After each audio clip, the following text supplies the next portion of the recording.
87 out of the 150 members of the assembly have told AP that they are ready to impeach the governor now. All the assembly needs is a simple majority on impeachment in order for that to be, those articles to be sent to the Senate, which would then hold a trial. So there's just a lot of pressure on the governor and a lot of legislative leaders who have been allies of the governor who say that they've been urging, they really are urging the governor to resign, and they don't think he will.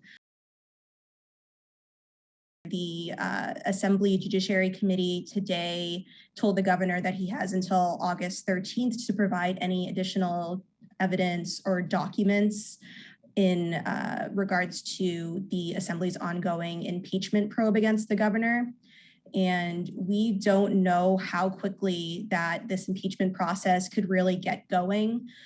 The Speaker of the Assembly said this week that it's going to move as quickly as possible, but there is still a lot of work that needs to be done. The Assembly needs to decide, needs to finish going through all of this evidence and produce a report. And then it appears that the governor also gets time to respond. So we're definitely not looking at getting a vote on impeachment in a week under this timeline. Local prosecutors around New York, including in the state capitol here in Albany, said that they've asked for records relating to the Attorney General's probe into sexual harassment and sexual misconduct. And it remains to be seen whether that ends up in any criminal charges against the governor. The Assembly's investigation into whether there are grounds to impeach the governor has been going on since March, and it's very wide ranging. It's looking at sexual harassment. It's looking at how his administration handled COVID-19 outbreaks at nursing homes, the safety of the state bridge, his $5 million book deal. There's a lot to be wrapped up here.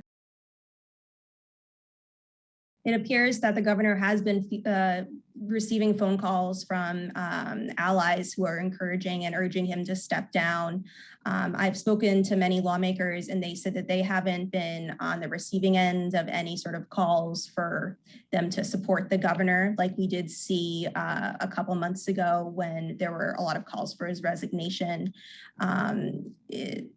But yesterday, especially with the Democratic Party chair, Jay Jacobs, saying that he also thinks the governor should resign. That was a pretty significant moment. And on top of that, a lot of unions have been just releasing statements urging the governor. And it seems like he's been getting private calls, and that's what we know.